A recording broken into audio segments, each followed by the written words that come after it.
إله إلا الله لا إله إلا الله لا إله إلا الله لا إله إلا الله لا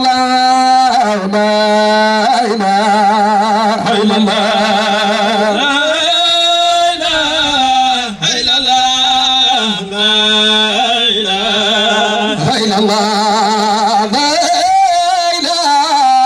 الله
بسم الله الرحمن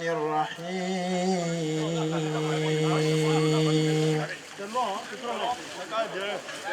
والضحى والليل إذا سجى ما ودعك ربك وما قلى وللآخرة خير لك من الأولى ولسوف يعطيك ربك فترضى ألم يجدك يتيما فآوى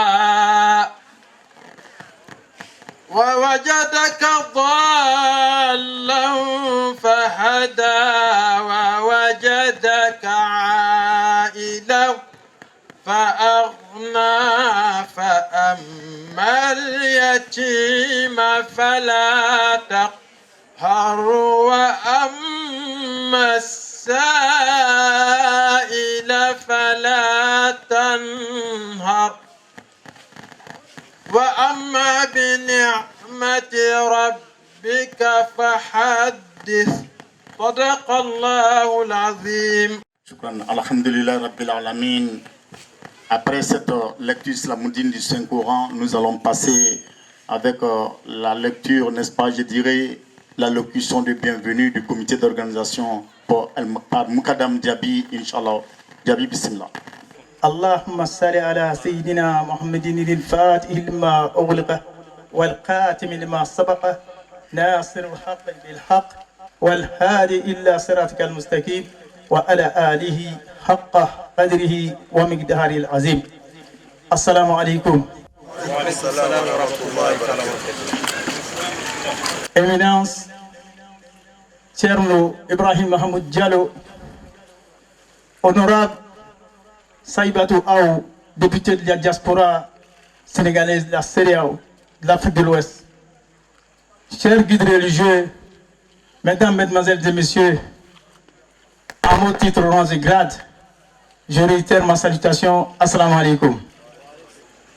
La Jama'a de Cheikh Al-Khairi, en présence de son inspirateur et père spirituel, son éminence Thierno Ibrahim Mahamoud Diallo, ainsi que son guide résident, votre frère et ami Cheikh Sidi Mbaye, vous exprime leur infinie gratitude pour votre présence fraternelle à cette cérémonie commémorative de la naissance de la plus noble des créatures, envoyée comme miséricorde au monde. Cette 4e édition, en ce mois de Rajab, est une édition particulièrement bénie. L'occasion est donc opportune pour implorer la miséricorde du Seigneur afin d'apaiser nos difficultés individuelles et collectives. Je pense particulièrement à cette pandémie qui suscite peur, angoisse et désolation à travers le monde. Le raffermissement de la foi est plus que jamais nécessaire pour traverser et vaincre ce fléau. Et le Maoulid en est une occasion idéale. En effet, Cheikh Ibrahim Niass nous donne une pertinente raison et justification du Maoulid liée à la foi à partir du verset, et je cite, « Nous te racontons le récit des prophètes passés afin de raffermir ta foi », parlant au prophète, sallallahu alayhi wa sallam. Et le cheikh de nous dire, si le récit des prophètes passés peut raffermir la foi du prophète Mohammed, sallallahu alayhi wa sallam, que dire alors de son récit, lui, le plus grand des prophètes concernant notre foi? Assurément, le Maouloud est une pratique privilégiée pour le raffermissement de la foi. Chers frères et sœurs, la Jama'a de Cheikh Al-Khair, fidèle à l'enseignement de son illustre guide, son éminence Thierno Ibrahim Mahamoud Diallo, ici présent, prône depuis l'arrivée de Cheikh Sidi Mbaye en Côte d'Ivoire la fraternité et la solidarité, ces valeurs cardinales vis-à-vis de tous les croyants, de toutes les communautés religieuses et maisons spirituelles. L'éducation spirituelle prônée par Thierno Ibrahim Mahamoud Diallo, nous ne le rappellerons jamais suffisamment, n'ambitionne qu'un seul but: conduire le mouride à la réalisation de la servitude parfaite, celle que le Seigneur agrée et qu'il rançonne par lui-même. Le mystère de cette réussite inestimable exige respect, considération et amour de toute créature. Et le parrainage de la cérémonie qui nous réunit ce soir en est une parfaite illustration. En effet, la promesse de parrainage de cette cérémonie a été faite à Feu Cheikh Doumbia, imam de la mosquée de Sabine Nadia, de son vivant. Et hélas, le Seigneur décida de rappeler son serviteur à lui avant cette manifestation. Cependant, fidèle et loyal à la parole donnée, Cheikh Sidi Mbaye a préféré un parrainage posthume plutôt que de choisir un autre parrain, réaffirmant ainsi une fidélité que la mort ne peut interrompre. Méditons cette attitude digne des hautes valeurs de la chevalerie soufie. C'est le lieu de poursuivre cette reconnaissance en mentionnant avant les remerciements plus appropriés de celui dont la baraka nous apporte tant d'égards. J'ai nommé son éminence Thierno Ibrahim Mahamoud Diallo, ces femmes et ces femmes qui sans relâche contribuent à l'avancement de la cause d'Allah. La Jama'a exprime sa gratitude à la famille Sissé, notamment à Madame Hadja Sissé de la Jama'a. Nos remerciements aux autorités administratives, municipales et politiques d'ici et d'ailleurs qui ont toujours facilité nos démarches. Mention spéciale à l'honorable Saïbatou Aou, député de la diaspora sénégalaise de la CEDEAO, PDG de Avenir Ré. Cette illustre personnalité ne ménage aucun effort, malgré son calendrier d'activités très chargé, pour faciliter l'arrivée et le séjour des autorités religieuses sénégalaises de passage en Côte d'Ivoire. Présent à l'accueil de notre guide, après avoir facilité son passage par le salon d'honneur et mis à sa disposition pour tout le temps de son séjour, chauffeur et véhicule diplomatique tout confort, honneur à vous, honorable, pour l'honneur que vous faites à l'islam et à ses serviteurs. Que Dieu veille sur vous aussi que votre famille. Chers frères et sœurs, l'implantation de la Jama'a de Cheikh Al-Khairi connaît à ce jour un réel essor, ainsi les zawiyas en fonction sont de plus en plus nombreuses. Citons en titre d'exemple, et ce n'est pas exhaustif, les zawiyas d'Atiokoubé, la zawiya d'Azopé, la zawiya de Yakassé, la zawiya de Korogo, la zawiya de Boaké, la zawiya de Bouna et la zawiya de Tonla. Nos remerciements fraternels également à toutes les organisations religieuses et délégations ici présentes, mention spéciale à la délégation du Mali. L'occasion est on ne peut plus propice pour rappeler l'accueil chaleureux qui a été réservé à la Jama'a lors de sa visite pour féliciter le nouveau président de COFETSI, Cheikh Sissavani. Nous lui souhaitons l'assistance d'Allah pour la mission qui lui a été confiée. Il faut rappeler que cette rencontre s'est faite par la facilitation du secrétaire exécutif du COFETSI, Cheikh Badji Messila. Chers frères et sœurs, la Jama'a me charge de vous adresser d'avance les excuses pour les manquements et insuffisances qui ne manqueront pas tout le long de cette cérémonie. Sur ce, merci de votre attention. Wa akir dawana, walhamdulillah. Je vous remercie. Salamun ala al-madfun fi ardi tayyibatan wa man khassahu rahmanu bil fadli wal majdi nabiyuna maula bil husni wal baha fatuba li abdin zara qabra muhammadin aya راكبنا والمدينة قاصدا فبلغ سلامي للحبيب محمد في روضة الحسن منايا وبغيتي وفيها شفاء قلبي وروحي وراحتي النبي محمد. اللهم صل وسلم ومجد وبارك على سيدنا محمد السابق الخلق نوره ورحمة للعالمين ظهوره. سلام جماعة أمبي أوفو ني الإسلام فولي كا أو تندو ني الإسلام كتندولي بي أنغا المنبا مي إمام شيخ دميا رحمه الله عليه لتوكانغا جويا كاكما نبي أتانشلا. Alhamdulillah Rabbil Alamin, c'est l'imam adjoint de la mosquée Sabine Najat qui était l'imam frère à Cheikh Sidi Mbaye lorsqu'il est arrivé sur le sol ivoirien. Ce monsieur l'a pris, a pris Cheikh Sidi Mbaye comme un frère. Chers frères et sœurs en islam, assalamu alaikum wa rahmatullahi. Wa alaykum assalam wa rahmatullahi wa barakatuh. C'est toujours un plaisir et une fierté de prendre la parole au nom de ma délégation qui m'accompagne, au nom de la communauté sénégalaise ici présente, pour dire merci au comité d'organisation. Merci à son président, mon neveu Sidi Baye. Merci beaucoup, Kao. Comme j'ai toujours dit, si vous honorez mon frère, Cheikh Ibrahim Diallo, c'est moi que vous honorez. Cheikh, c'est mon frère. Cheikh, c'est mon ami. Cheikh, c'est mon tout. Donc tout ce que vous faites pour lui, c'est pour moi. Et si je suis là, tant que je peux faire quelque chose, je ne serai obligé de le faire, parce que je le fais pour moi-même. Je suis très content de l'organisation, la parfaite organisation. Tout est bien comme d'habitude. Chaque année ça avance, c'est mieux. En tout cas, merci beaucoup. Je suis très fier de vous. Cher nous, je le connais bien. Je connais sa foi. Je connais sa foi en islam. Je connais son cultisme. Je le connais bien. On va le demander de prier pour la communauté sénégalaise, pour la Côte d'Ivoire, pour le Sénégal, pour que la maladie qui court aujourd'hui, qu'on la stoppe, qu'on la maîtrise, qu'on la dégage de toute l'Afrique, du monde entier. Merci beaucoup. في انتقال في الكون بعد انتقالها ثم حتى حلديا وتجلى نوره في عبد الإله الآلهة عاشقته نساء يظن أموالا له من أجل البهاء والجمال قال أما لا حرام فالموت دون في كلام يقوله ذو كمال أتحف الله وصله بنت وهب وهنيئا لها بذاك الوصال كما أتتها بصائر وهي هبلا بالرسول يعلو لآل المآل حين في باب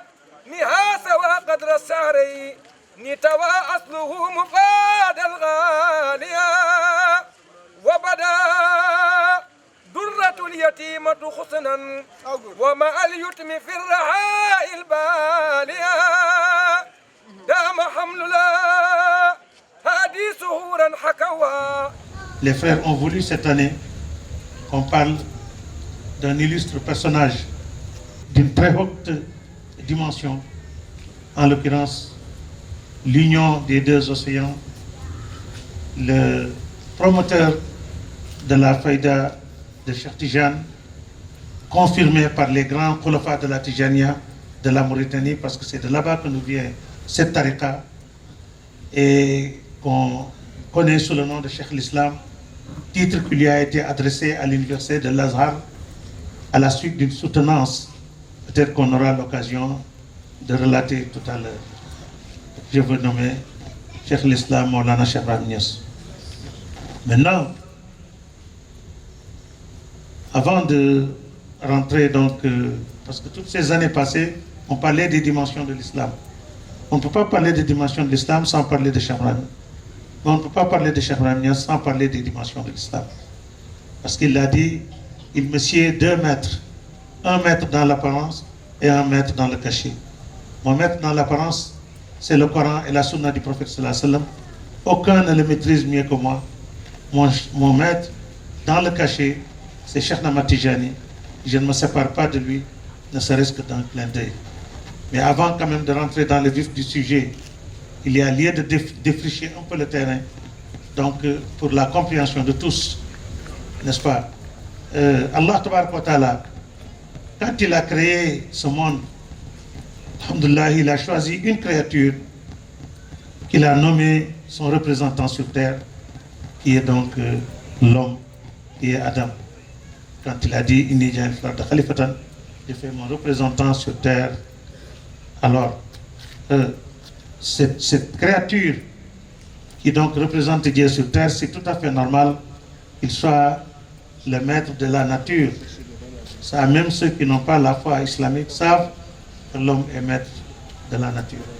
Ceci n'est pas le fait d'un hasard. Allah Ta'ala, qui est le maître de l'univers, ou bien des univers,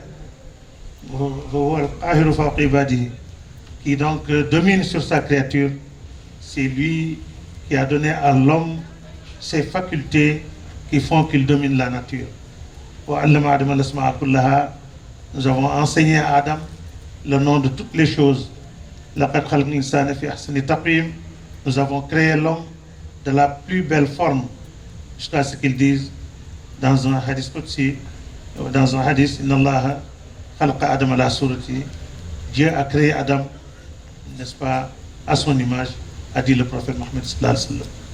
Donc, Allah Tabaraka Ta'ala a préparé l'homme pour qu'il soit son représentant digne sur cette terre. Nous ne sommes pas venus sur cette terre pour vivre, non, nous sommes venus ici pour adorer Allah Ta'ala, qui a dit dans un verset, nous n'avons créé les djinns et les hommes que pour nous adorer. Maintenant, Abdullah ibn Abbas, qui est un cousin du prophète sallallahu alayhi wa sallam, dans son commentaire du Coran, là où Allah Ta'ala dit, nous n'avons créé les djinns et l'homme que pour nous adorer, il dit liya'buduni et liya'rifuni, que pour nous adorer, il veut dire pour me connaître. Donc vous ne pouvez rien faire pour Allah Ta'ala. Donc ce qu'il veut de nous, c'est qu'on voit sa puissance, qu'on contemple, n'est-ce pas, sa face, qu'on voit sa grandeur et qu'on jouit de ses bienfaits. Donc que nous soyons maintenant reconnaissants vis-à-vis de cela. La reconnaissance donc commence par témoigner qu'il n'y a qu'une seule divinité, en l'occurrence lui, Allah Tabaraka wa Ta'ala, et que Mohammed sallallahu alayhi wa sallam est son messager. La deuxième reconnaissance consiste maintenant à obéir, n'est-ce pas, aux préceptes qu'il a fixés entre lui et ses serviteurs, qui sont les actes d'adoration, tels que la prière, le jeûne, la zakat si on a des biens, et le hajj si on en a la possibilité. C'est là les piliers de l'islam. Nous savons tous que quand on construit, il y a les piliers, mais nous n'habitons pas dans les piliers. Il faut clôturer, ensuite couvrir et maintenant aplanir. Donc, c'est ça qui nous obligeait toujours à parler des dimensions de l'islam, pour que tous les fidèles, donc, à commencer par nous, puissent comprendre que l'islam n'est pas seulement, n'est-ce pas, une fin en soi, n'est-ce pas, le fait tout simplement d'obéir, n'est-ce pas, aux préceptes divins n'était pas suffisant. C'est seulement là un aspect de l'islam. Maintenant, l'autre aspect consiste, n'est-ce pas, à se rapprocher d'Allah Tabaraka wa Ta'ala. Donc, à chercher la proximité avec Allah Tabaraka wa Ta'ala. Et c'est là maintenant où les voies soufis sont donc ouvertes. Donc, je disais que Allah Tabaraka wa Ta'ala, quand il a créé, il a fait donc des jonctions entre lui et ses créateurs. Les jonctions ont commencé d'abord par la hiérarchie de la prophétie, ensuite la hiérarchie de la wilaya qu'on appelle la sainteté, et enfin au sein de cette sainteté, il y a une particularité qui unit les deux, qu'on appelle donc la représentation en Allah Tabaraka wa Ta'ala, la représentation de la haute essence d'Allah Tabaraka wa Ta'ala. Donc nous tenterons d'édifier un peu l'assemblée par rapport à ces jonctions. Quel est le rôle d'un prophète? Un prophète, son rôle, donc, c'est de prêcher, n'est-ce pas, de recommander le bien et d'interdire le mal. Mais aussi, s'il est messager, n'est-ce pas, il aura donc un livre saint qui lui est révélé et il apportera une religion édictée et envoyée par Allah Tabaraka wa Ta'ala. Wa ma ala rasul illa al-balagh, il ne sied au prophète que de transmettre. Eux, ils ne se chargent pas de vous purifier les cœurs ou bien de vous guider, ils ne font que transmettre le message divin. Même le prophète sallallahu alayhi wa sallam, qui est le sceau de la prophétie, quand il s'est trop acharné à ce que ses parents Quraysh embrassent l'islam, Allah Ta'ala lui a dit innaka la tahdi man ahbabta walakin Allah yahdi man yasha. Tu ne guides pas qui tu veux, c'est Allah Ta'ala qui guide qui il veut. Donc quand le prophète aimait le message divin, c'est Allah Ta'ala qui ouvrait les cœurs des fidèles dont il rend, n'est-ce pas, dont il juge utile qu'ils soient donc des croyants. C'est Allah Ta'ala même qui faisait pénétrer la foi dans le cœur des fidèles, n'est-ce pas, comme il l'a décidé. Et au cas échéant, khatamallahu ala qulubihim wa ala sami wa ala absirihim, il y en a dont il a scellé les cœurs, lui et la vue. Dans un autre verset, il dit Sumun bukmun umyun fahum la yarji'un fahum la yaqilun fahum la ya'lamun. Il a scellé les cœurs, lui l'a vu, n'est-ce pas, et donc tous les sens. Ça c'est donc à sa guise. Ceux maintenant dont il a jugé qu'il veut compter parmi donc les croyants, il ouvre donc la poitrine, il ouvre le cœur et fait pénétrer la foi. Alhamdulillah, il l'a fait pour nous tous qui sommes ici présents. Il a fait de nous donc des musulmans, des croyants, qui croient en Dieu, qui croient au prophète sallallahu alayhi wa sallam, qui obéissent à Allah, qui font autant que possible, n'est-ce pas, tout ce qu'Allah Ta'ala a recommandé, et on s'abstient autant que possible de tout ce qu'il a interdit. Donc ça, là, c'est la hiérarchie des prophètes. Le prophète sallallahu alayhi wa sallam a dit dans un hadith, Al-ulama warasatil anbiya, les ulama, les savants, sont les héritiers des prophètes.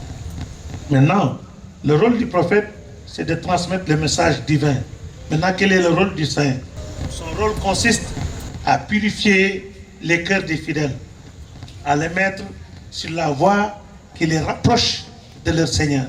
Comme je l'ai dit, n'est-ce pas, dans mes propos avant, que le serviteur ne doit pas seulement se limiter à obéir aux ordres donc d'Allah et à s'abstenir de ses interdits, il doit aussi se soucier, il doit songer à se rapprocher de son Seigneur. Le prophète sallallahu alayhi wa sallam a dit, si le serviteur désire se rapprocher de son Seigneur, le Seigneur également désire se rapprocher de lui.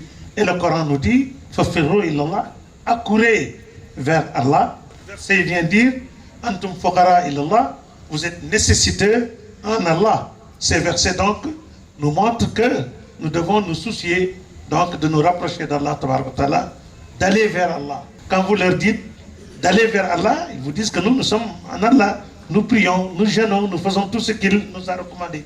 Ça, vous êtes dans les, n'est-ce pas, recommandations, dans les ordres, dans les préceptes d'Allah. Mais Allah, c'est une essence, c'est un être, n'est-ce pas, qui existait avant de faire exister le monde. Comme l'a dit le Hadith Qudsi, Kuntu kanzan lam oraf, je fus un trésor inconnu, fa ahbabtu an oraf, j'ai voulu qu'on me connaisse, fa khalaqtu khalqan, j'ai créé une créature, fa ta'araftu lahum, je me suis identifié à cette créature, fa bi arafuni, pour être connu par moi. Donc, Allah Ta'ala, il était donc un trésor inconnu, il n'avait rien créé, et il a créé, il s'est identifié à sa créature pour qu'on le connaisse. Donc, cela veut dire qu'il est très proche de nous, il est avec vous, où que vous soyez, il est plus proche de nous que notre veine jugulaire, il est entre l'homme et son cœur, donc l'homme doit faire des investigations, doit aussi trouver un maître qui lui donc purifie les cœurs jusqu'à ce qu'il sente la présence divine, autant que le malade pathologique va vers le médecin qui le consulte, n'est-ce pas, qui lui fait faire des analyses, des examens, et ensuite qui lui prescrit des médicaments qui donc le conduisent à la guérison. Ainsi aussi, la maladie du cœur a été citée par Allah Ta'ala, qui dit que pour ceux qui sont des mécréants, maradun dans leur cœur, il y a une maladie, Dieu leur augmente même cette maladie, que Dieu nous en garde. Pour ce qui est maintenant du prophète sallallahu alayhi wa sallam, il dit il y a une chair dans le corps, si elle est saine, tout le corps est sain, si elle est malade, tout le corps est malade, c'en est le cœur. Donc, l'homme, quand Dieu l'a créé, il est venu, il est né avec donc cette maladie du cœur. Alors, c'est pourquoi le premier degré de l'ego, du nafs, c'est la amaratan bisoui, c'est-à-dire âme incitatrice de mal. Et Dieu a juré par le temps du prophète sallallahu alayhi wa sallam,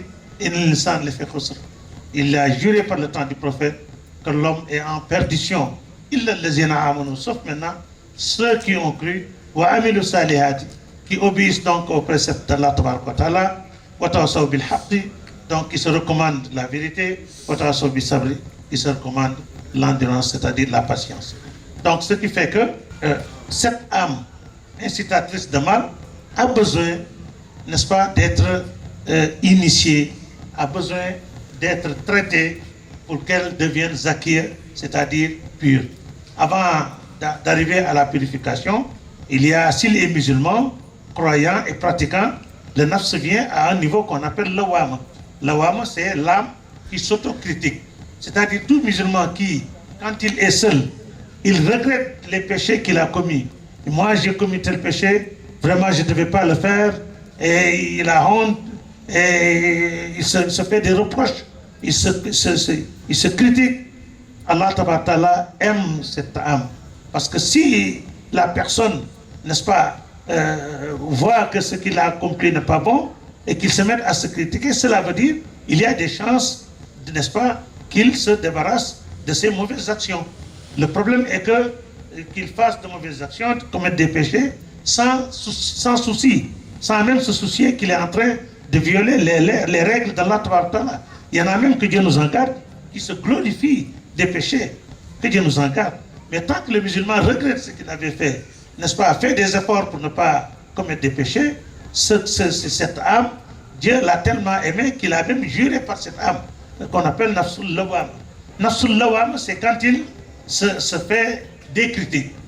Maintenant, il est arrivé à un niveau où il est entre ses bonnes actions et ses mauvaises actions. Aujourd'hui, il fait bien, il prie, il adore Dieu, n'est-ce pas, comme il se doit. Demain, il trébuche, il tombe. Alors, il n'est pas prudent de s'arrêter à ce niveau. Pourquoi? Parce qu'on ne sait pas quand est-ce que la mort vient. On ne sait pas aussi dans quelles circonstances la mort nous trouvera. Nous souhaitons tous, en tout cas, qu'Allah retarde notre mort, mais quand la mort arrive, et elle arrivera assurément, qu'elle nous trouve quand même dans de bonnes conditions, dans des conditions où nous avons l'agrément du Seigneur. C'est ça qui est bon, c'est ça une bonne fin, ce qu'on appelle Husnul Khatima. Alors, le fait maintenant que la mort vienne au moment où l'individu était en péché, que Dieu nous en garde, parce qu'il faut le savoir, au moment où le fidèle commet un péché, on lui retire sa foi jusqu'à ce qu'il termine le péché, on lui rend cette foi. Alors, c'est quoi le danger? Et que s'il meurt au moment de commettre le péché, que Dieu nous en garde, il part sans foi. Voilà pourquoi ce niveau, en tout cas, on ne doit pas se stabiliser à ce niveau. C'est pourquoi le Coran nous ouvre, n'est-ce pas, la porte. Il ajoute donc heureux celui qui aura purifié cette âme, malheur à celui qui l'aura souillée. Maintenant, si l'âme est purifiée, elle devient ferme, elle arrive à un niveau qu'on appelle mutma'inna, c'est-à-dire là, elle est en connexion avec la présence divine. Donc le souvenir d'Allah est régulièrement dans son cœur. Il fait partie de ces serviteurs qui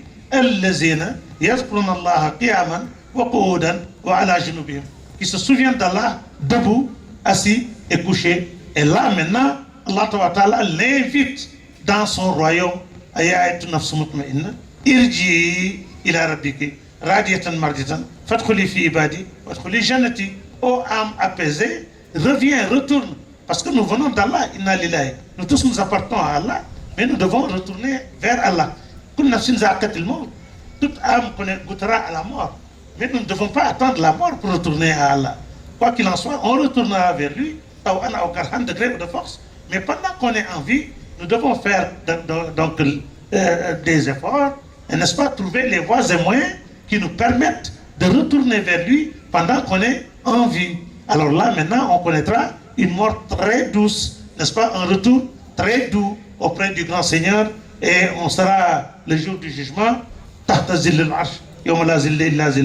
sous l'ombre du trône d'Allah, le jour où il n'y aura que donc cette ombre.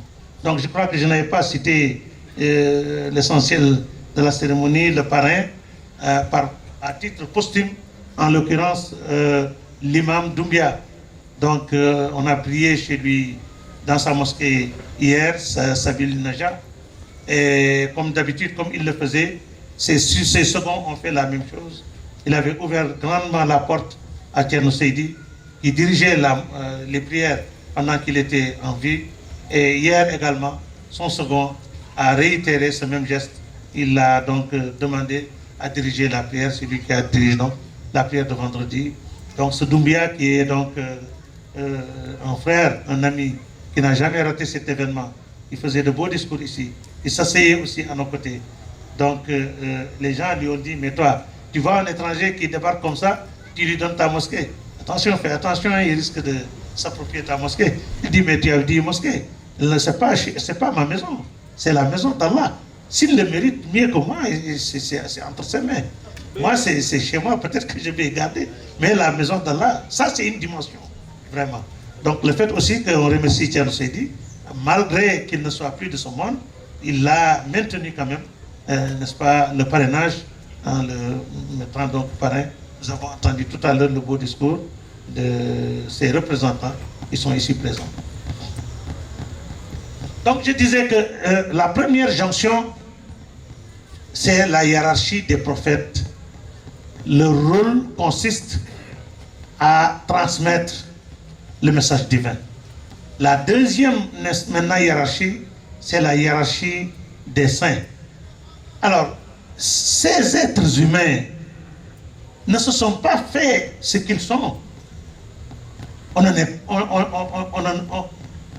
travaille pas, on n'adore pas Dieu jusqu'à mériter d'être prophète. Non, on est prophète.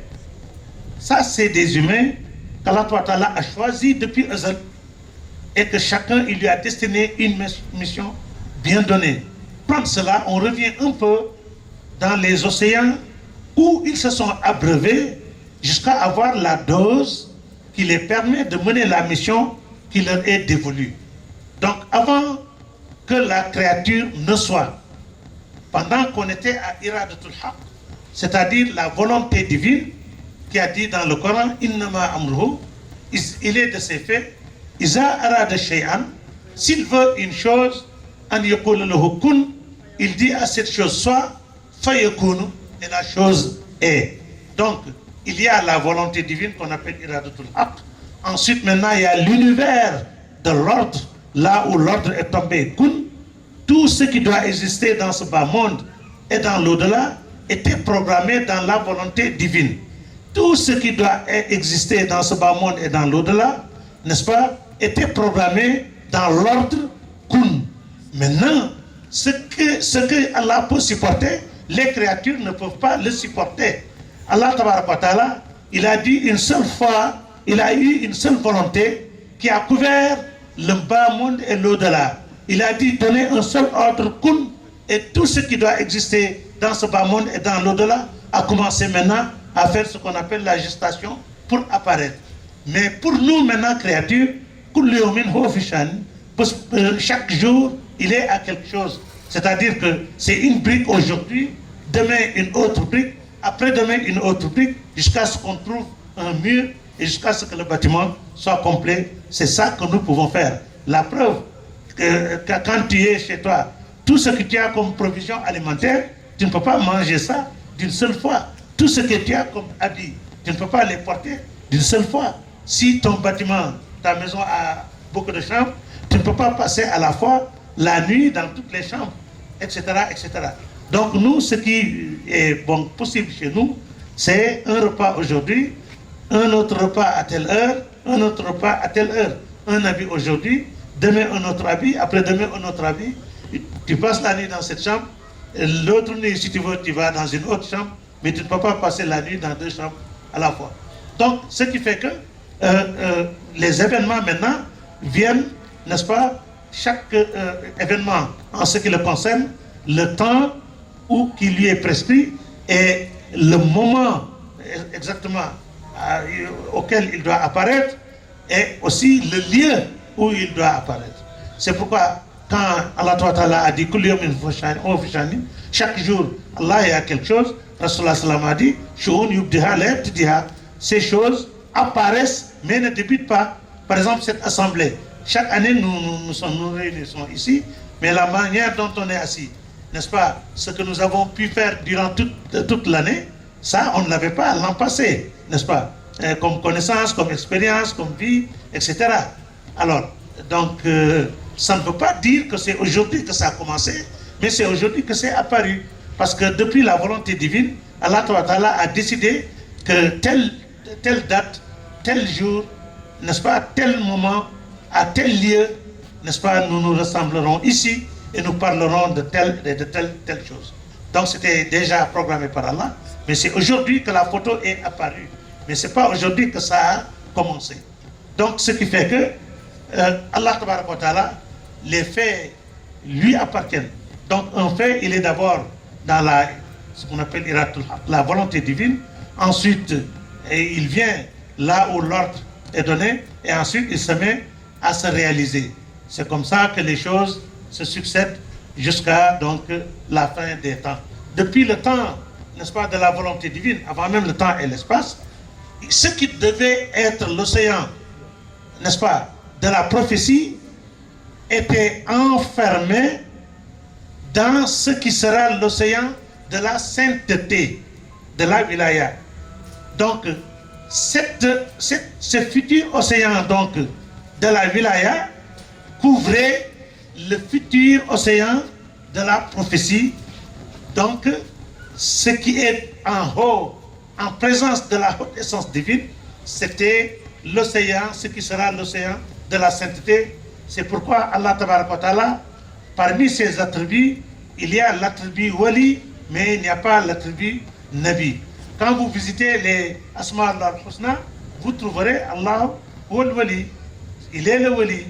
Et voilà un titre qui lui appartient, mais qu'il a prêté aussi à sa créature, ce qu'on appelle Awliyaullah, les donc alliés d'Allah, les amis d'Allah, tabarak wa ta'ala.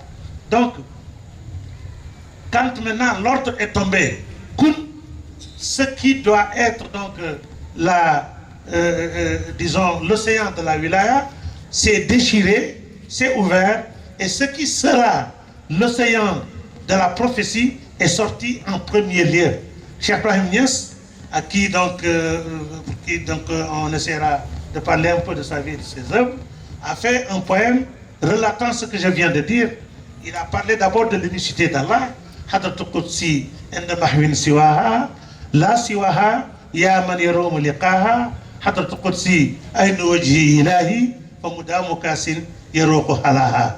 Il dit cette présence sainte pure d'Allah tabaraka wa ta'ala rejette, élimine, anéantit tout ce qui est en dehors d'elle. C'est le moment où Allah était Allah et il n'avait rien encore programmé, il n'avait même pas encore donné ordre à ce que l'existence soit. Donc le coup n'était même pas encore tombé. C'est ça qu'on appelle la présence donc de la cécité et de l'effacement, mais qu'on appelle Hadratul Qudsi, la présence pure d'Allah tabaraka wa ta'ala.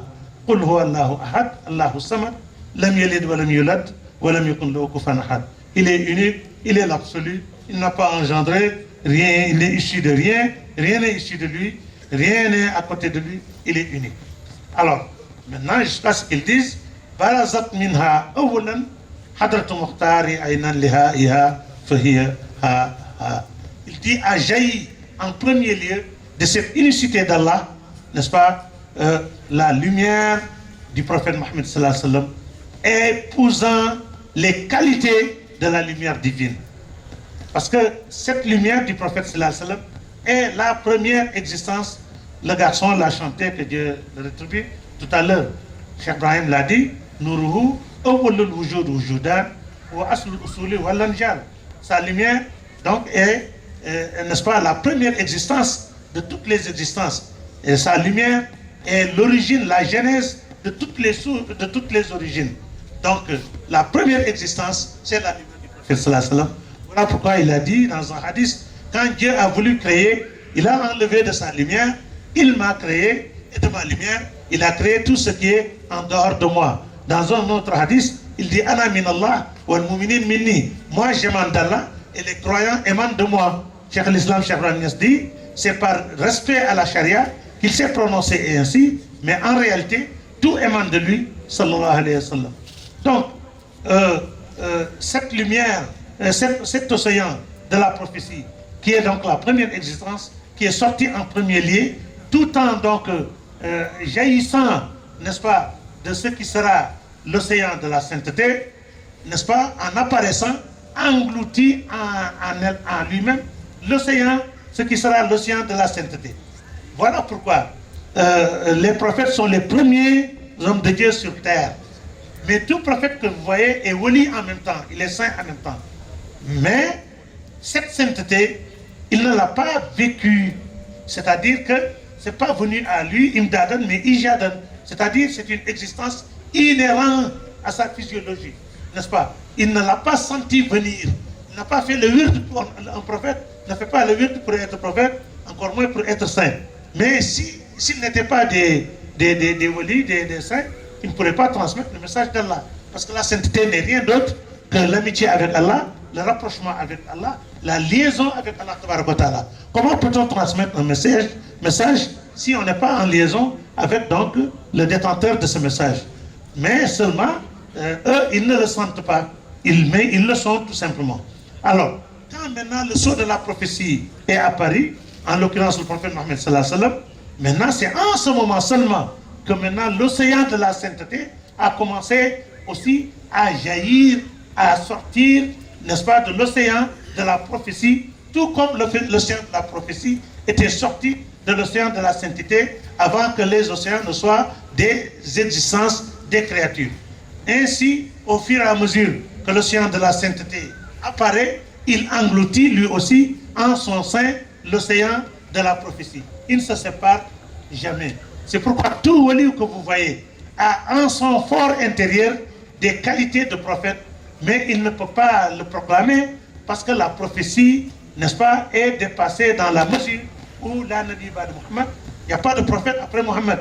Et le rôle d'un prophète consiste à apporter une religion, à apporter un livre saint, révélé. Alors, Allah a choisi comme religion l'islam, qui est la synthèse de toutes les religions. Il a choisi le Coran, qui est la synthèse de tous les livres donc, révélés. Donc il n'y a plus de raison qu'un prophète apparaisse, parce que Dieu n'a rien laissé dans le Coran. Et la religion en lui, c'est l'islam. Voilà pourquoi cette hiérarchie est scellée. Maintenant, elle est engloutie par la sainteté. Les saints, maintenant, ont des qualités de prophète, mais ils ne le proclament pas, évidemment. Et la différence entre le saint et le prophète, il vous dira, Dieu m'a envoyé vers vous. Mais le saint ne peut pas dire, bon, je suis wali, suivez-moi, etc. Mais c'est Dieu, quand il veut guider son serviteur, il ouvre son œil du cœur jusqu'à ce qu'il reconnaisse que derrière ce personnage, il y a des qualités qui font que s'il se rapproche de ce dernier, il pourra se rapprocher d'Allah Tabaraka Ta'ala. L'homme n'est pas Dieu, mais c'est par l'homme que tu peux arriver à Dieu. Par exemple, dans notre vie courante, quand quelqu'un est électrocuté, l'homme n'est pas en courant, il n'est pas en jeu de courant. Mais s'il est électrocuté, quand vous le touchez, n'est-ce pas, le courant aussi vous est transmis, vous êtes électrocuté. Ça, quand quelqu'un d'autre aussi touche celui qui l'a touché, il est également électrocuté. Donc Dieu nous montre comment la profusion donc, quitte la lumière du prophète, la Haqqa Muhammadiyya, passe donc dans les cœurs des hommes de Dieu comme il l'a programmé, comme il l'a voulu, donc entre le temps et l'espace, n'est-ce pas? Et ça continue jusqu'à la fin des temps. Donc nous avons vu que quand l'océan de la sainteté est apparu, engloutissant en lui-même l'océan de la prophétie, maintenant les deux océans se sont joints. Ce que Cheikh Ibrahim a dit dans un vers, Saritu bi ruhi, j'ai voyagé par mon ruh, Aktafi jismi Ahmadan, j'ai pénétré donc le corps d'Ahmadan, qui est donc le promoteur de la tariqa Tijani, Ahmad Tijani. Vatamma liqa'un bayna zayn hunalika, c'est là maintenant où s'est accomplie la rencontre entre les deux. Hunaka talasharuhu bil jismi faniyan. C'est là maintenant que le ruh, n'est-ce pas, s'est fondu maintenant, n'est-ce pas, a pénétré encore de nouveau le corps et s'est fondu dedans.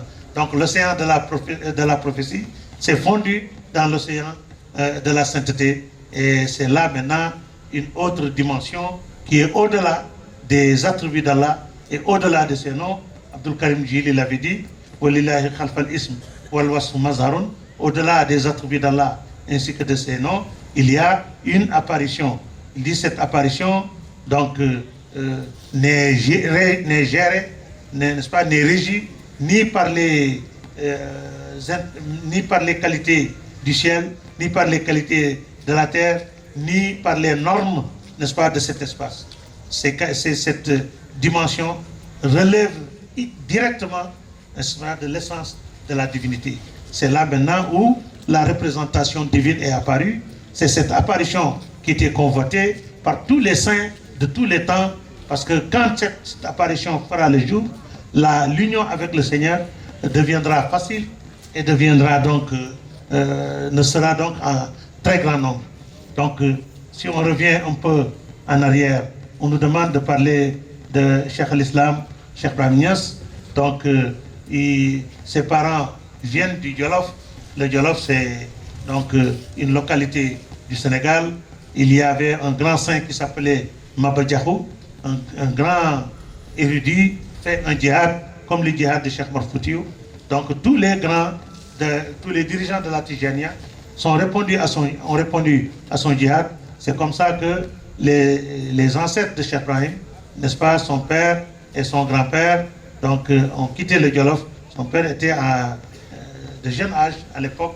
Ils sont venus répondre au djihad de Maba Diakhou, tout comme Mamor Anta Sali, le père de Seigne Touba, tout comme d'autres grands érudits de la Tijania qui ont participé donc à ce djihad de Maba Diakhou. C'est ça donc qui les a fait quitter le Jolof pour venir maintenant s'installer, n'est-ce pas, dans le Saloum.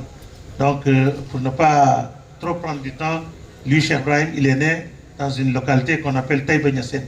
Et il y a seulement, mercredi, jeudi, vendredi, samedi, 4 jours ou 5 que nous avons donc célébré l'anniversaire de sa naissance qui correspond au 15 du mois de Rajab.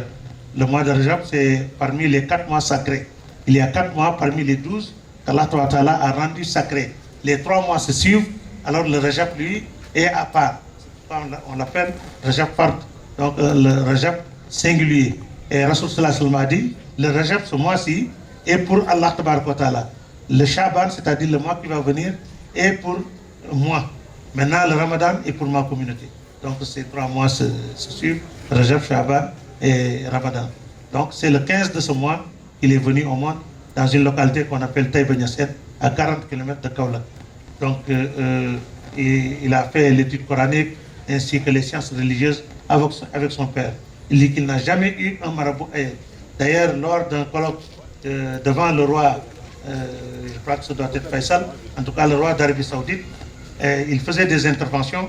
Quand il a fait une intervention du Cheikh Ibrahim, alors le représentant de l'Égypte lui a dit, mais comment se fait-il que vous soyez sorti de Lazare et je ne vous connais pas? Il dit, je n'ai jamais étudié à Lazare. Il dit, ah bon, qui vous a enseigné? Il dit, mon père. Il dit, ah d'accord, donc c'est votre père qui est sorti de Lazare, l'université de Lazare de l'Égypte. Il dit, non, mon père n'a jamais étudié à Lazare en Égypte. Mais qui l'a enseigné? Il dit, son père. Donc, alhamdoulilah, il a tout eu de son père, et même la tariqa Tijane, il l'a pris de son père, n'est-ce pas? Qu'il a pris d'un certain Mohamed Brahim Fouta Djali. Ce dernier l'a pris d'un certain Abou Bakri. Abou Bakri l'a pris de Cheikh Omar Foutiou. Cheikh Omar Foutiou l'a pris de Mouloud Val, du moins de Abdou Karim l'a pris de Mouloud Val de Mohamed Al-Hafiz l'a pris directement des mains de Cheikh Ahmed Tijane. Donc, c'est Mouloud Val qui a introduit la tariqa Tijane en Afrique de l'Ouest, donc par l'intermédiaire de Mouloud Val, ensuite de Abdou Karim, ensuite de Cheikh Omar Foutiou. Maintenant, c'est Cheikh Omar Foutiou, qu'Allah donc le gratifie, augmente sa lumière, qui a introduit la tariqa ici au Sénégal en donnant à Alpha Maya Révélé. Ce dernier a donné à Sid Haj Malik. Il a donné à Mohamed Brahim, du moins à Abou Bakri. Abou Bakri a donné à Mohamed Brahim. Mohamed Brahim a donné à Haj Abdallah Niass, qui est le père de Cheikh Ibrahim Niass. C'est comme ça que Cheikh Ibrahim Niass a pris la tariqa Tijani pour la première fois. Mais après, il l'a dit, il a écrit qu'il a eu donc 50 autres chaînes qui sont différentes de cette chaîne. Et sa chaîne la plus proche de Cheikh Tijani, c'est Ahmed Soukayrege, Abdoulaye, Aline Tamassil, Cheikh Ahmed Tijani. C'est la chaîne la plus proche de Cheikh Tijani. Mais après, il a eu donc des grâces, des bienfaits qu'Allah lui a accordés, n'est-ce pas, qu'il a pris directement de Cheikh Ahmed Tijani, qu'aucune personne, en tout cas, ne s'est interposée. Là, c'est ce qu'on appelle la succession spirituelle. Nous savons que le prophète Mohammed sallallahu alayhi wa sallam a une personnalité qui n'a rien à voir, n'est-ce pas, avec la forme adamique que nous connaissons. Parce qu'il a dit dans un hadith, je fus prophète, conscient de ma prophétie, Adam était entre l'eau et l'argile. Il n'y avait ni eau, ni argile, ni arche, ni l'eau, ni kursi. Et un autre hadith, Jibril alayhi salam, l'ange Jibril, c'est lui qui a apporté la révélation. Il se peut qu'il pense qu'il est supérieur à Mohammed sallallahu alayhi wa sallam, parce que quand vous enseignez quelqu'un, c'est normal qu'il soit votre élève. Maintenant, Allah Ta'ala a voulu que l'ange Jibril sache exactement qui est ce personnage. Donc, il a poussé le prophète sallallahu alayhi wa sallam à demander à Jibril son âge. Il a dit, Jibril, quel âge tu as? Jibril a dit, je ne sais pas. Mais quand mon Seigneur m'a créé, je n'ai trouvé devant moi comme existence qu'une étoile. À part cette étoile, rien ne m'a précédé. Cette étoile maintenant apparaissait à ma vue pendant 70 000 ans, pour disparaître aussi de ma vie pendant 70 000 ans, pour réapparaître une deuxième fois à ma vue pendant 70 000 ans, et disparaître de nouveau pendant 70 000 ans, et j'ai eu à l'observer 70 000 fois. Rasul sallallahu alayhi wa sallam lui dit, Zalik al-Najmu ana, cette étoile c'était moi. Une lumière ou une étoile ne peut pas nous édifier sur la divinité. Voilà pourquoi Dieu a créé Adam. Quand il a créé Adam, Adam a remarqué que quand il marche, les anges étaient derrière lui. Il demande à Allah, mais pourquoi les anges me suivent? Il dit parce que la lumière, à cause de qui j'étais créé et je l'ai créé, je l'ai placée dans tes reins. C'est ce qu'ils sont en train de contempler. Il dit, mais il faut m'en donner un peu devant pour que moi aussi je contemple cette lumière. Donc Allah a pris de cette lumière, il l'a mis sous les ongles de ses 5 doigts. Il dit, quand il apparaîtra, il aura 4 compagnons qui lui seront très fidèles. Donc les 5 doigts symbolisent l'apparition du prophète sallallahu alayhi wa sallam et des 4, n'est-ce pas, compagnons qui sont Abu Bakr, c'est-à-dire Omar bin Khattab, Ousmane bin Affan, Ali ibn Abi Talib. Alors, dans un autre hadith que Cheikh Tijan a fait voir dans son fameux Jawahir al-Mani, il dit, Sayyidina Ali et moi, on était donc 2 lumières dans les reins d'Adam. Donc Dieu a transféré ces lumières de reins jusqu'à dans des réceptacles, jusqu'à ce que c'est venu dans les reins d'Abdul Muttalib. C'est de là maintenant que les 2 lumières se sont séparées, parce que les 2 lumières formaient une seule lumière. L'une est partie donc dans les reins d'Abdallah, donc c'est moi, je suis né, et l'autre est partie dans les reins d'Abi Talib, c'est la naissance de Sayyidina Ali. Il dit après les 2 lumières se sont retrouvées entre Hassan et Hussein. Tout ceci donc nous montre qu'il y a des personnages qui sont là avec nous, qui mangent ce que nous mangeons, qui boivent ce que nous buvons, qui portent les mêmes habits que nous, qui ont les mêmes habitudes que nous, qui parfois ils sont en bonne santé, parfois ils sont malades, parfois ils se réveillent, ils ont de quoi faire la dépense, parfois ils se réveillent, ils n'ont rien dans les poches. Donc ils sont des hommes, des humains naturels comme tout le monde, mais qui ont une dimension au-delà de la dimension humaine. Pourquoi Dieu les a amenés à ce niveau?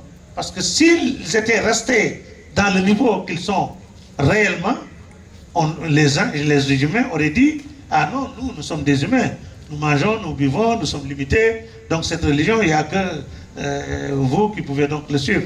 Nous ne pouvons pas le suivre. Voilà pourquoi Dieu l'a amené, n'est-ce pas, au plus bas degré, au plus bas niveau. Il allait même au marché, le prophète sallallahu alayhi wa sallam, on le voyait même prendre sa chaussure, n'est-ce pas, coupée, et qu'il donc refaisait pour les porter après. Il mangeait ce que tout le monde mangeait. Il lui est arrivé aussi de faire retourner la marmite, de se réveiller, il n'a rien à manger. Une fois d'ailleurs, il est resté 3 jours, il jeûnait sans trouver de quoi donc rompre le jeûne. C'est au 3e jour, notre mère Aïcha a eu peur vraiment parce qu'il passe la journée à la mosquée. Il revient, il lui dit, amène-moi la rupture. Il dit, mais vous n'aviez rien laissé ici. Le 3e jour maintenant, Aïcha vraiment a eu peur qu'il vienne sans trouver de repas. Il a envoyé quelqu'un vers Ousmane bin Affan. Il a dit que voilà 3 jours que le prophète jeûne sans avoir de quoi rompre le jeûne. Il dit que Dieu maudisse ce monde, dit Ousmane, où le prophète a besoin et on ne me met pas au courant. Immédiatement, il a dépêché, il était très riche, des centaines de chameaux, de toutes sortes de provisions, de toutes sortes d'aliments. Je suis sûr que ces jours-ci, toute la contrée, n'est-ce pas, personne n'avait faim. Donc tout ça, Dieu l'a fait pour que les gens sachent que cette religion, c'est une religion qui est accessible à tout un chacun. D'ailleurs, les Quraysh l'ont dit. Vous dites que vous êtes envoyé de Dieu. Dieu, s'il devait envoyer quelqu'un vers nous, il aurait envoyé un ange. Il a des anges. Toi, tu es un humain comme nous. Tu portes les mêmes habits que nous. Tu manges ce que nous mangeons. Et tu dis que tu es envoyé de Dieu. Dieu a répondu immédiatement. Il dit, si j'avais envoyé un ange, il aurait mangé ce que vous mangez. Il aurait porté les mêmes habits que vous. Et il serait un personnage comme vous. Donc, Cheikh Ibrahim Niass, il dit, donc ce personnage, est-ce qu'il n'est pas un ange par hasard, etc. Donc, et même il y a un hadith, n'est-ce pas, qui fait peur, parce que le serviteur demain devant Allah, il peut venir, n'est-ce pas, on fait la pesée de ses mauvaises actions et de ses bonnes actions. Ses bonnes actions dominent, on lui fait le visa pour aller au paradis, il veut partir, Dieu lui dit non, ça reste entre nous. Il dit, mais comment entre nous? Tout ce que vous aviez ordonné, je l'ai fait. Tout ce que vous aviez interdit, je me suis abstenu. Qu'est-ce qu'il y a? Qu'est-ce qui reste? Il dit, il reste, une fois je suis venu vers toi, j'avais faim, tu ne m'as pas donné à manger. Il dit, mais est-ce que Dieu mange pour avoir faim? Il dit, oui, mon serviteur un tel qui avait faim, si tu lui avais donné à manger, tu l'aurais trouvé en moi aujourd'hui. Je suis venu vers toi, j'ai soif, tu ne m'as pas donné à boire. Ça, c'est un hadith Qudsi. Est-ce que Dieu boit même pour avoir soif? Mon serviteur, un tel qui avait soif, si tu l'avais abreuvé, tu l'aurais trouvé en moi. J'étais nu, tu ne m'as pas habillé. Jusqu'à, j'étais malade, tu ne m'as pas rendu visite. Est-ce que Dieu tombe malade? Il dit oui. Mon serviteur tel qui était malade, si tu l'avais rendu visite, tu l'aurais trouvé en moi. Vous savez, Dieu pouvait seulement lui dire que mon serviteur avait faim, tu ne l'as pas donné à manger. Il était nu, tu ne l'as pas habillé. Il était malade, tu ne l'as pas rendu visite. Mais Dieu dit, ramène ça à lui-même. J'avais faim, j'avais soif, j'étais malade. Nous tous, nous savons que ça, c'est des choses qui arrivent à l'humain. Mais pour vous dire quand même la proximité qui existe entre, n'est-ce pas, l'homme et son créateur. Parce que nous, les sens que nous avons, tout ce que nous avons comme vie, cette vie même, n'est-ce pas, dont nous jouissons actuellement, nous vient d'où? Retournons au point de Tawhid, d'unicité d'Allah. Nous verrons qu'Allah Ta'ala, Huwal Samu, c'est lui qui est lui. Huwal Basar, c'est lui la vue. Huwal Qudratu, c'est lui l'action. Huwal Iradatu, c'est lui la volonté. Huwal Ilm, c'est lui la science. Huwal Kalam, c'est lui la parole. Huwal Hayat, c'est lui la vie. Beaucoup de versets se terminent par Huwa Samiul Alim. Il est donc, n'est-ce pas, l'audient et le savant. Huwa Samiul Basir, il est l'audient, n'est-ce pas, et le voyant. Bikulishen Ali, il pénètre tout de sa science. Qadir, il est capable donc de tout. Hayyul Qayyum, il est donc vivant et subsistant. Donc ça, c'est des attributs divins, chers frères et sœurs. Mais ces attributs ne fonctionnent pas en Dieu. Parce que s'ils devaient fonctionner en Dieu, Dieu serait nécessitaire de quelque chose. Comme il est autosuffisant, Huwal Ghani, ces attributs ne travaillent pas en lui.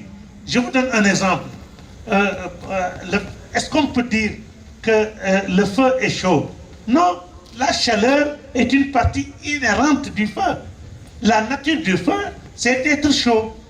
Maintenant, si vous mettez un pot d'eau sur le feu, l'eau maintenant, on peut dire que l'eau est chaude. Parce que si l'eau prend contact avec le feu, elle va épouser les qualités du feu. Elle va brûler comme le feu brûle sans être du feu. Voilà pourquoi si le serviteur, n'est-ce pas, de par sa proximité avec Allah Ta'ala, il peut venir jusqu'à s'unir à son Seigneur et donc épouser les attributs de son Seigneur qui deviennent des sens pour lui, mais qui ne relèvent plus de sa personnalité, ni de son ego, ni de sa décision, mais qui ne relèvent qu'à Allah Ta'ala. C'est pourquoi Cheikh Ibrahim Niass dit, il y a des hommes de Dieu, si on avait dévoilé leurs secrets, on les aurait adorés comme on adore Dieu.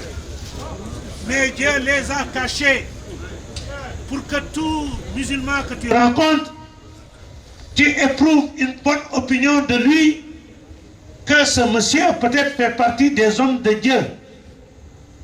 Parce que le danger consiste à rencontrer l'homme de Dieu, vous le banalisez, vous le peut-être ridiculisez même, vous le poussez, alors qu'il y a de ces humains, ils sont arrivés à un niveau. Quand vous vous approchez d'eux, vous vous approchez d'Allah. Quand vous vous joignez à eux, vous vous joignez à Allah. C'est pourquoi Cheikh Ibrahim Niass a dit, tout celui qui dit, moi je ne me mélange pas avec les humains, jusqu'à ta mort, tu ne te mélangeras, tu ne t'uniras jamais à Allah Tabaraka wa Ta'ala.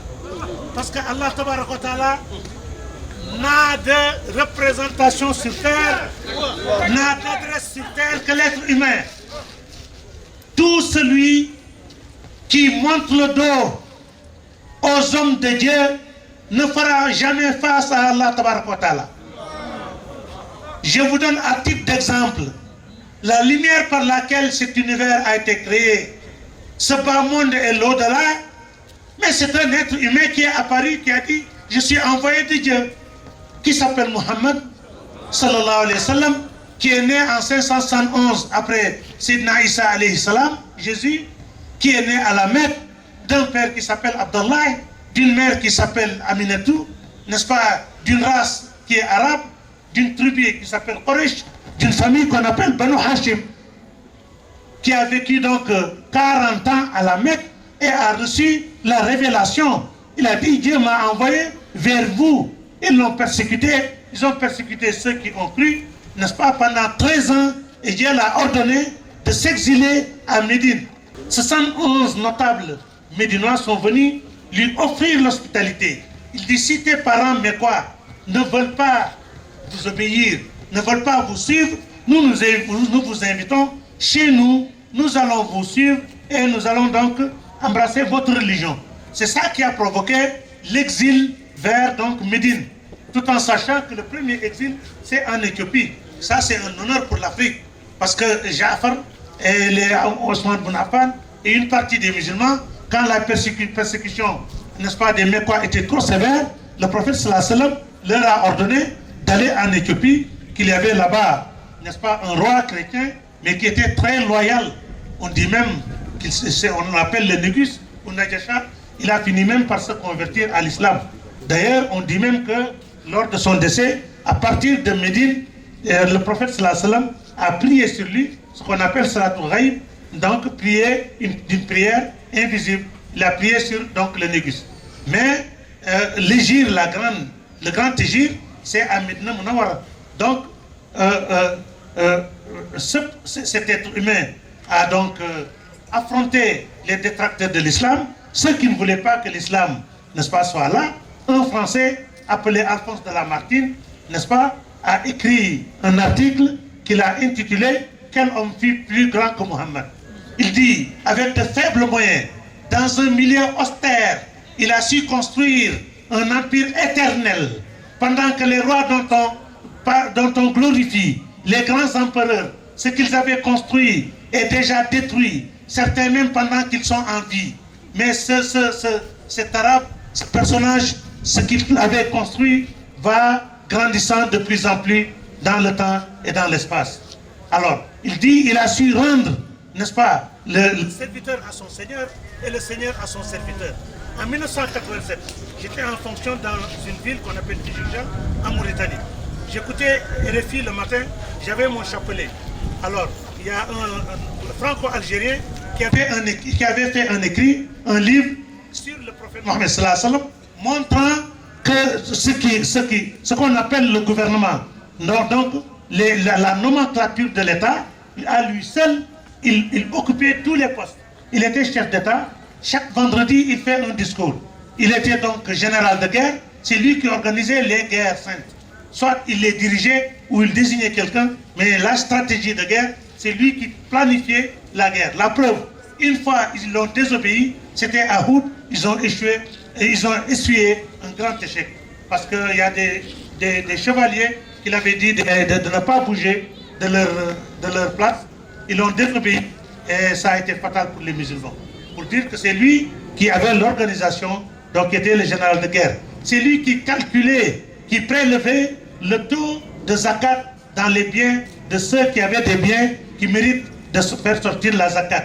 Donc c'était le mathématicien qui faisait les calculs, n'est-ce pas? Et il faisait aussi du préventif et du curatif. Toutes les recommandations qu'il donnait, la science aujourd'hui s'accorde à ça. Il te dit par exemple, quand vous déjeunez, étalez-vous, c'est la sieste. Quand vous dînez, marchez pour digérer. Ça, c'est de longtemps. Quand aussi la mouche tombe dans votre boisson, il dit enfoncez la mouche dedans et faites-le sortir et jetez-le. Si vous pouvez boire, vous le boirez sans danger. Mais les scientifiques ont découvert que la mouche a les deux ailes de la mouche. L'une a un microbe, l'autre est un antidote. Donc vous ne savez pas laquelle des ailes donc, a touché votre boisson. Mais quand vous l'enfoncez, c'est sûr que l'aile qui a l'antidote, n'est-ce pas, va se mouiller et va annihiler les microbes qui se trouvaient dans l'autre aile. Pour ne citer que ça comme exemple, n'est-ce pas, il y a tant d'autres exemples. Tout ce qu'il avait donné comme conseil, aujourd'hui les gens le découvrent. D'ailleurs, quand il dit quand une épidémie se déclare dans un pays, que personne ne sorte de ce pays et que personne ne rentre dans ce pays, pour que cette épidémie ne soit pas propagée. Si ceux qui avaient le corona étaient restés en Chine, ou en tout cas dans les pays où c'était apparu, peut-être que la maladie ne se serait pas propagée. Bref, donc pour dire que ce personnage, il ne raisonnait pas en tant qu'intellectuel humain. Il y a en nous une qualité divine que tout un chacun doit exploiter pour mener une vie saine dans ce bas monde et une vie meilleure dans l'au-delà. Voilà pourquoi Cheikh Ahmed Tidiane a fait la classification, n'est-ce pas, de l'instinct humain, de l'esprit humain. Il a dit le premier aql, c'est aql haywan, c'est-à-dire l'esprit animal. L'esprit animal, c'est quoi? C'est celui qui vit seulement pour le bien-être social. Bien manger, bien boire, bien s'habiller, bien transporter, etc., etc., n'est-ce pas? Tout ce qui concourt à la vie d'ici-bas. Si maintenant ce monsieur, son ambition, sa projection s'arrête seulement au bien-être social, s'arrête seulement à la consommation, même s'il construit des gratte-ciel, même s'il fabrique un avion ou une fusée, il n'est pas sorti de la catégorie Aql Haywan, c'est-à-dire esprit animal. Parce que ce qui est animal en nous, c'est ce qui mange, ce qui boit, ce qui s'habille, ce qui fait des enfants. Alors, c'est pourquoi Cheikh Tidiane appelle d'ailleurs que ce soit les humains, même Dieu, le Coran. Il n'y a pas, n'est-ce pas, une âme dans cette terre, sinon que ce risque provient d'Allah, que ce soit l'humain, d'Ab maintenant, amène l'humain, amène l'animal. C'est la même chose. Maintenant, si les musulmans, messieurs, dames, frères et sœurs, si les musulmans, ils croient en Dieu, là, il vient au niveau de Aql Kulli, c'est-à-dire esprit moyen. Il s'est détaché, n'est-ce pas, du niveau de la dimension animale. Il n'est pas encore arrivé à la dimension de l'homme parfait. Parce que l'homme n'arrive à la perfection que quand son âme se fond, s'éteint dans l'âme du prophète sallallahu alayhi wa sallam. Comme l'âme du prophète sallallahu alayhi wa sallam est fondue dans la présence divine, si votre âme se joint, se fond dans l'âme du prophète sallallahu alayhi wa sallam, immédiatement vous avez la connexion avec la présence divine.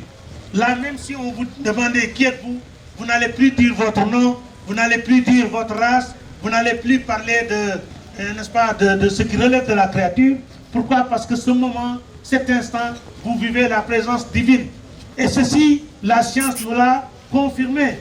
Vous êtes ici à Yopougon, vous prenez votre télé, vous appelez, on vous dit ici Paris. Ici, ça veut dire le lieu où vous vous trouvez. Vous êtes à Yopougon, à Abidjan, ici en Côte d'Ivoire, mais à la télé, on vous dit ici Paris. Mais la preuve que vous êtes à Paris, sans sortir de Yopougon, sans sortir de Côte d'Ivoire, sans que Paris s'envole pour venir ici, la preuve est que si c'est les Champs-Élysées, vous êtes devant le président Macron qui fait son discours, ceux qui sont assis en face de lui, parce que c'est direct, ce qu'ils voient, toi qui es ici à Yopougon, c'est ce que tu vois. Ce qu'ils entendent, c'est ce que tu entends. Et Paris ne s'est pas déplacé pour venir à Yopougon, toi tu ne t'es pas déplacé pour aller à Paris, mais par voie de connexion, Paris est venu jusque dans ta chambre. Si maintenant l'être humain peut fabriquer, n'est-ce pas, un matériel qui vous met en connexion avec un pays qui est à des milliers de kilomètres, Allah Tabaraka wa Ta'ala, est-ce qu'il ne peut pas vous ramener à Azal? Azal, c'est l'univers qui a précédé cet univers matériel que nous vivons aujourd'hui. Il y a même un Azal avant le Azal. Est-ce qu'il ne peut pas vous amener à Azalul Azal, là où il n'y avait que la volonté divine? Est-ce qu'il ne peut pas vous amener à Azalul Azal, là où la volonté n'était pas tombée? Il est capable de tout. Donc, par voie de connexion, il y a des êtres humains qui portent des boubous que nous portons, qui mangent ce que nous mangeons, qui boivent le café, le thé, qui sont parfois malades, parfois en bonne santé. Parfois, ils ont 5 000 dans la poche, parfois, ils n'ont rien. Mais quand vous unissez à eux, immédiatement, vous avez cette connexion avec la présence divine. Alors que vous êtes ici, en Côte d'Ivoire, à Yopougon, en quelques instants, en une fraction de seconde, tout ce qu'on vous montre, vous ne le voyez plus, vous ne voyez qu'Allah Tabaraka wa Ta'ala. Et le Coran vous dit, ne vous avez pas dit que Kullu shay'in halikun illa wajhuhu. Tout périra, sauf la face de Dieu.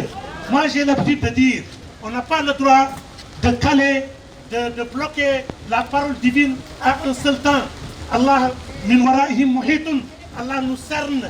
Donc sa parole doit cerner les 3 temps. Il n'y a que 3 temps. Hier, aujourd'hui et demain. Quand vous dépassez hier, vous dites avant-hier. Quand vous dépassez demain, vous dites après-demain. Donc il n'y a que ces 3 jours. Maintenant, tout avait péri avant que Dieu ne crée la créature. Tout était en périssement. Il a créé, la créature a existé. Il arrivera un jour dans le futur, tout va périr. Donc, pourquoi vous conjuguez le passé et le futur et le présent? Tout musulman doit arriver à un niveau où il constate pendant quelques instants que tout est en périssement. Il a un jour sauf la face d'Allah. Comme on vous dit ici Paris, ici les Champs-Élysées, ici ici la présence divine. Il n'y a que Dieu. Alors c'est ça qu'on appelle le fatwa, l'ouverture. Messieurs, dames, c'est ça la spécificité de ce monsieur qu'on appelle Cheikh Ibrahim Niass. Cheikh Ibrahim Niass n'est rien d'autre qu'une lumière, de la lumière du prophète sallallahu alayhi wa sallam. Je vous dis que le prophète sallallahu alayhi wa sallam, il ne quittera jamais maintenant cette vie. S'il n'était pas dans cette vie, le soleil ne se lèverait pas à l'est, ne se coucherait pas à l'ouest. Parce que tout existe, tout bouge par la lumière du prophète sallallahu alayhi wa sallam, qui est manipulé, qui est donc dirigé par Allah subhanahu wa ta'ala. C'est par la lumière du prophète sallallahu alayhi wa sallam qu'Allah tabaraka wa ta'ala dirige le monde. J'ai l'habitude de dire que si Allah tabaraka wa ta'ala, dans son zat, c'est-à-dire dans son essence, avait pris contact directement à la créature, là où la créature devait exister et là où elle brûle, ce serait la même chose. Si on n'avait pas un transformateur qui est entre nous et cette haqiqa, on serait tous maintenant brûlés avant même d'exister. Je vous donne le cas d'un grand wali qui s'appelle Abba Yazid Bastami, qui fit khutb le pôle du temps à un certain moment. Il dit que j'ai traversé les dimensions de tous les saints de mon temps. Aujourd'hui, je suis le maître de tous les saints. Alors, après j'ai regardé, j'ai vu au-dessus de ma tête, n'est-ce pas, le talon de Adam alayhi salam. J'ai su que la hiérarchie de la prophétie est devant moi. Parce que hiérarchiquement, la prophétie est donc le chef de la sainteté. Mais la sainteté peut avoir, n'est-ce pas, un terrain beaucoup plus large. Votre capital c'est 50 000, vous pouvez avoir un bénéfice d'1 million. Mais quand même respectez le capital, parce que sans le capital, vous ne pouvez pas savoir combien vous avez comme bénéfice. C'est comme donc les pharaïdes, c'est ça le capital de l'islam. Jamais on les abandonnera. Mais par les nawafil maintenant, on peut aller jusqu'à avoir la proximité avec Allah, jusqu'à même s'unir avec Allah. Mais le capital, c'était la prière, on ne le laisse jamais. Le jeûne, on ne le laisse jamais. Donc ainsi, ce qui est donc, disons, capital, on le conserve, n'est-ce pas? On le conserve. Mais quand même, on doit avoir l'ambition d'aller vers l'avant. Hein? Donc ce qui fait que le prophète sallallahu alayhi wa sallam, c'est par sa lumière que tout a existé. Donc Abba Yazid Bastami, il a traversé la hiérarchie des prophètes jusqu'à ce qu'il est venu devant la Haqq Muhammadiyya, c'est-à-dire devant la lumière du prophète Muhammad sallallahu alayhi wa sallam. Il a dit que si je lève un pas, je vais m'anéantir comme une mèche de cheveux s'anéantit dans du feu. Parce qu'entre moi et cette lumière du prophète Muhammad sallallahu alayhi wa sallam, il y a 100 000 océans de feu et chaque océan comporte 100 000 portes en fer de feu. À tel enseigne que si je lève le pied avant de le poser, je vais brûler comme la mèche de cheveux brûle dans du feu et j'ai reculé. Donc il fallait qu'il y ait donc un saint qui va donc, n'est-ce pas, hériter de la réalité mohammedienne. Parce que tous les saints se sont abreuvés dans l'océan de la prophétie pour être prophète. Et Mohammed sallallahu alayhi wa sallam, quand il est apparu, il est devenu donc l'être même de cet océan. Maintenant, autant les oulémas, les savants sont les héritiers des prophètes. Chaque prophète a un saint qui hérite de lui, à partir d'Adam jusqu'à Isa. Donc il fallait qu'il y ait un prophète qui hérite maintenant, un saint qui hérite du sceau de la prophétie, en l'occurrence Sayyidina Muhammad sallallahu alayhi wa sallam.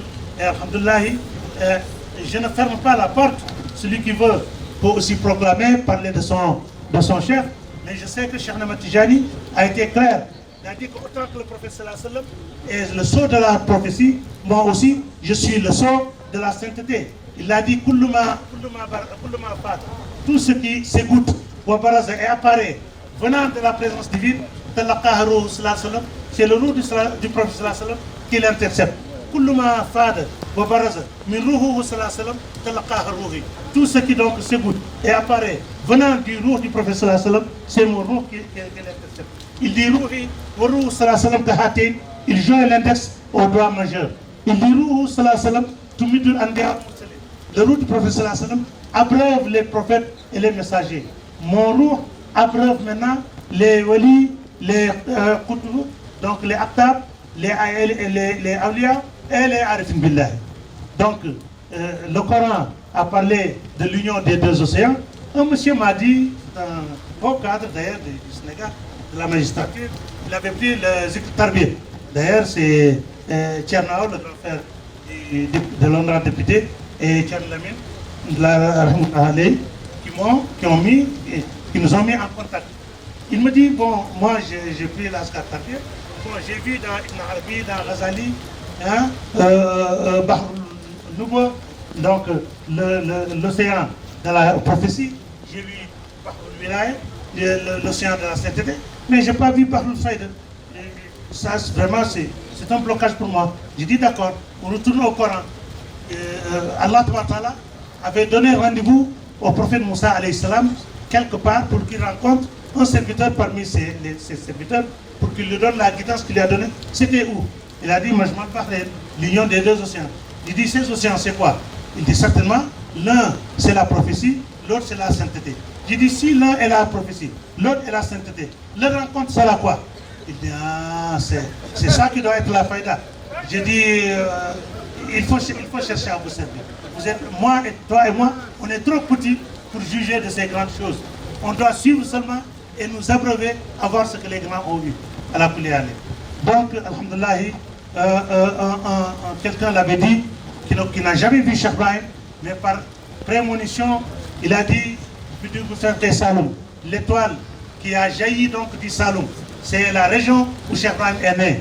Andal Motimot, comportant des secrets, London en Angleterre, et c'est englouti à Londres, en Angleterre, le champion est apparu dans les pays des Noirs, il s'appelle Sidi Barham.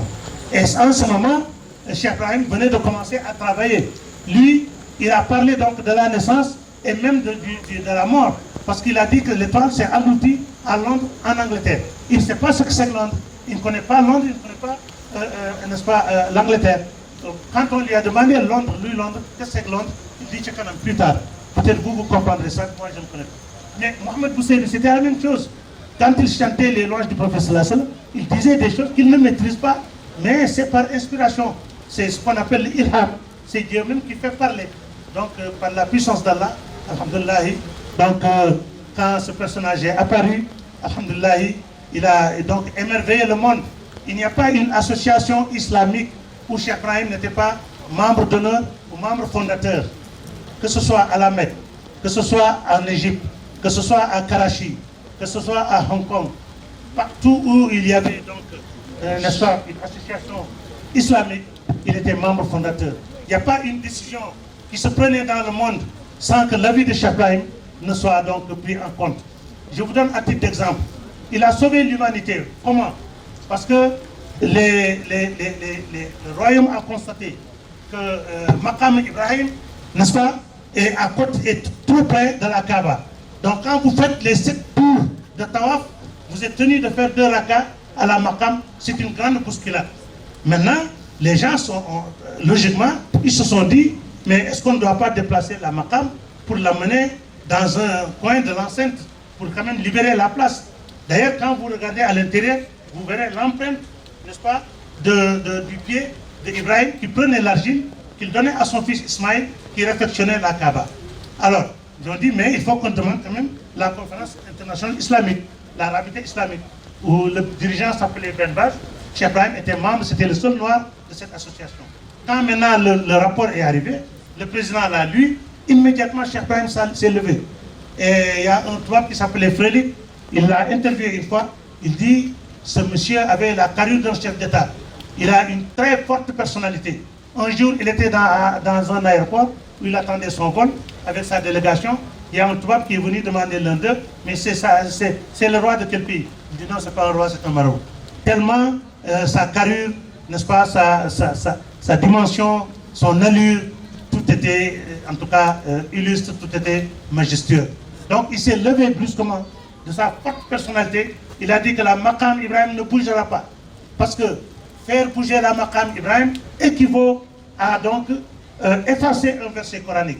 Parce que Dieu a dit, je vous fais de cette maqam un lieu de prière. C'est-à-dire quand vous faites la tort, vous faites 2 rakas là-bas. Donc l'enlever n'est pas possible et il s'assoit. Alors là maintenant, le président Ben Baz, bon, il s'est un peu complexé. Et il dit, mais monsieur, vous n'avez pas le droit de parler ainsi.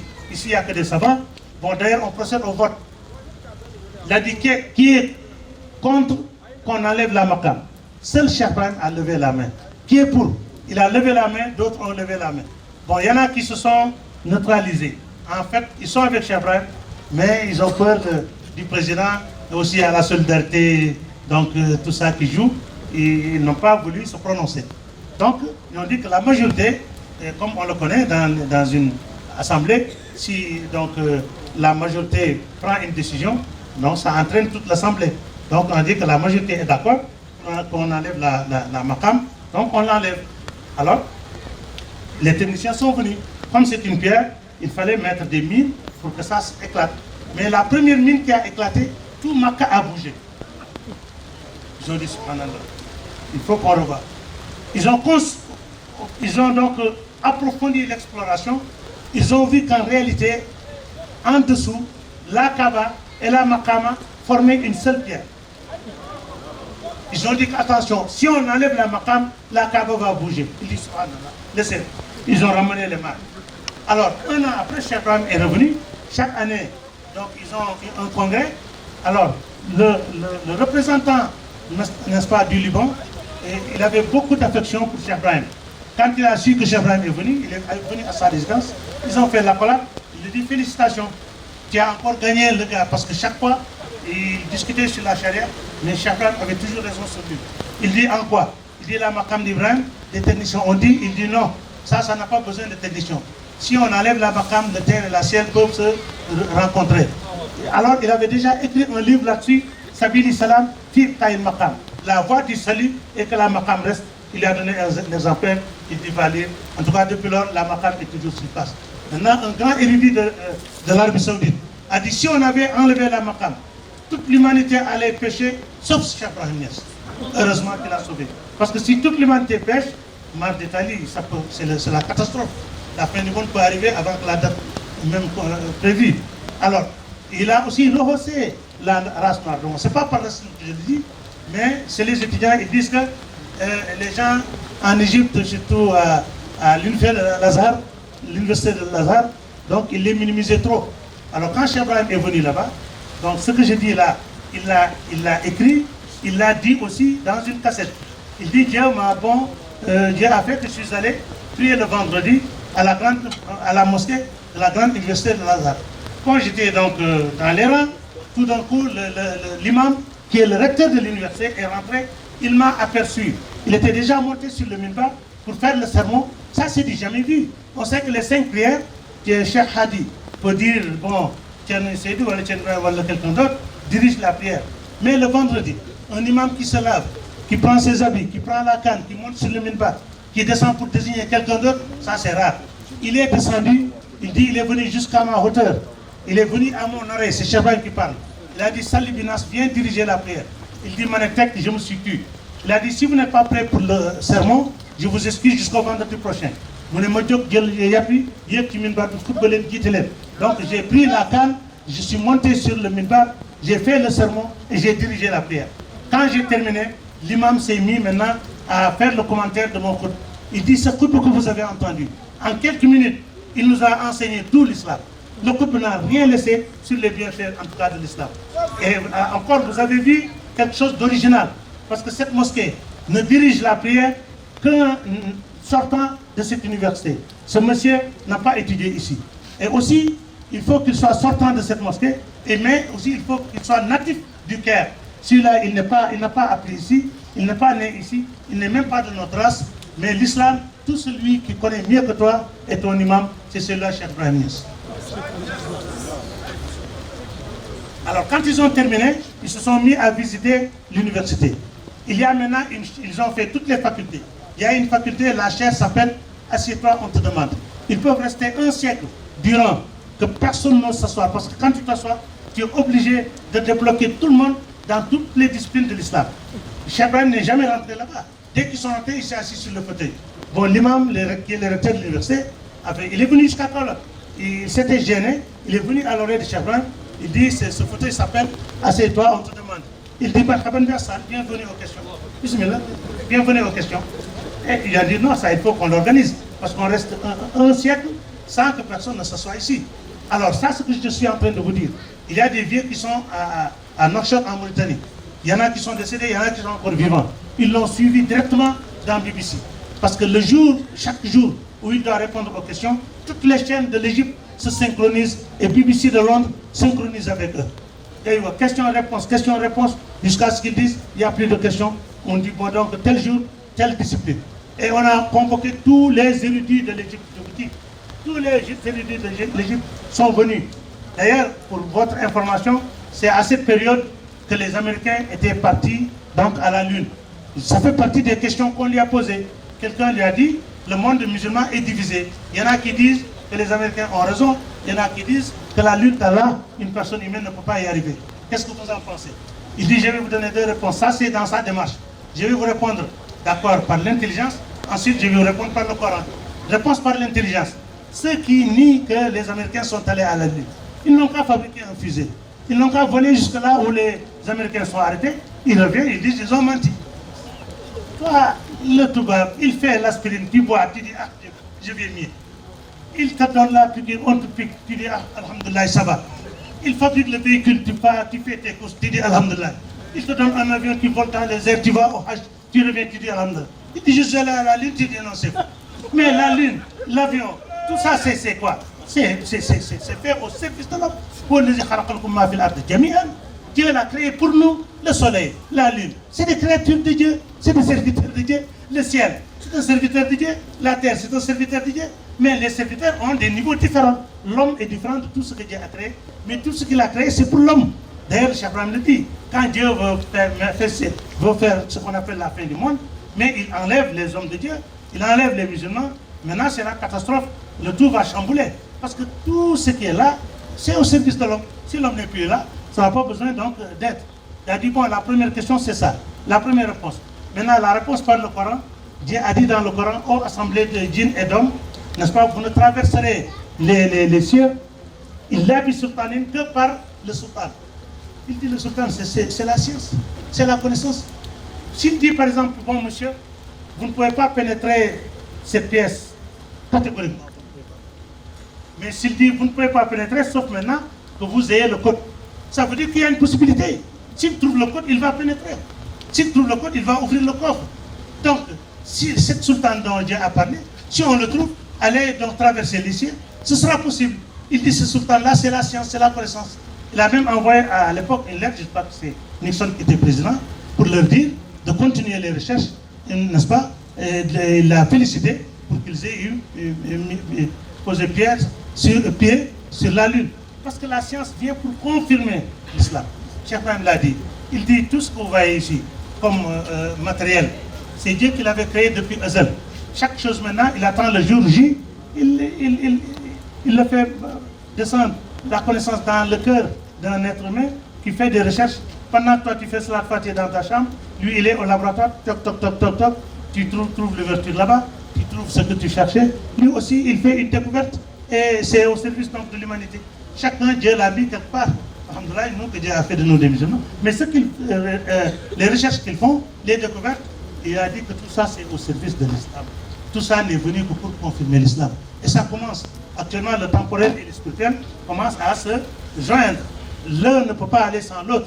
Le temporel ne peut pas aller sans le spirituel, mais le spirituel aussi ne peut pas aller sans le temporel. Donc il est temps que ces deux entités se retrouvent d'ailleurs, ce qu'on appelle la ihata, le cernement, Inch'Allah, on n'est pas très loin de ça, ou en tout cas, on est même arrivé, et que Dieu nous fasse connaître. Donc là, il a sauvé, il a rehaussé, n'est-ce pas? C'est là maintenant où ils lui ont donné le titre de Cheikh al-Islam. Parce que la dernière discipline, c'était le soufisme. Bon, les soufis, comme ils travaillent par le cœur, tout celui qui pose une question, quand il répond, il tombe, on la met dehors, on verse de l'eau sur lui, jusqu'à ce qu'ils sont tous terminés. C'est là maintenant où il a reçu le titre de Cheikh al-Islam, donc pas par complaisance, mais par soutenance qu'il l'a reçu. Alors, il y a maintenant quelqu'un, bon, je ne veux pas rentrer dans les détails, qui avait dit qu'il va donc combattre l'islam. Il va commencer par le Sénégal et il va introduire la religion qu'il veut. Il est venu. Bon, alors Cheikh Ibrahim a dit que ce monsieur, je l'ai toujours entendu dénigrer l'islam. Il y a même une revue qu'on appelle les Cahiers catholiques. Bon, lui, il est très informé. Quand il se réveille, Cheikh Ibrahim, il lit tous les journaux arabes. Il écoute BBC. Donc, il est informé. Même quand De Gaulle a fait la Constitution, c'est lui qui a pris son bâton de pèlerin et l'a pris Serigne Abdou.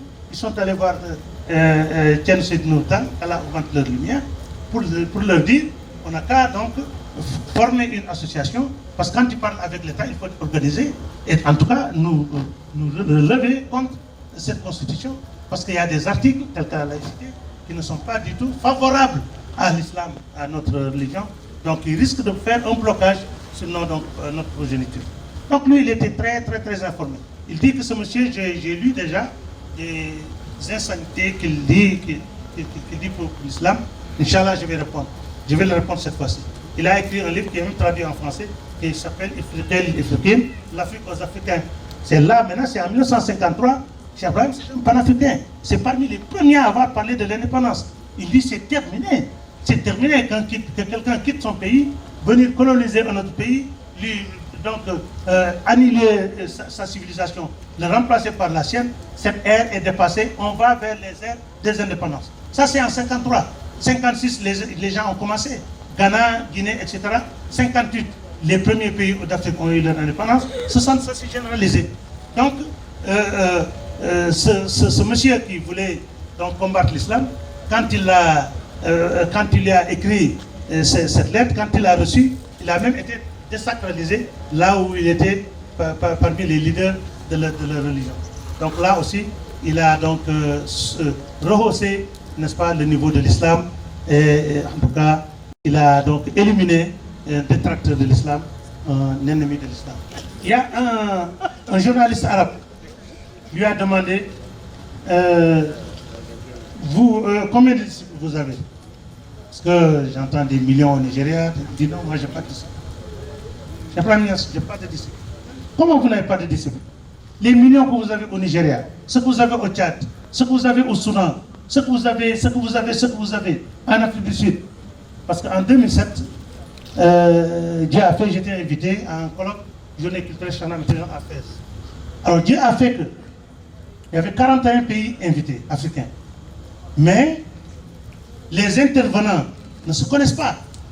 Tout celui qui se lève, qui vient au podium, il ne termine pas sans citer Cheikh Ibrahim Niasse.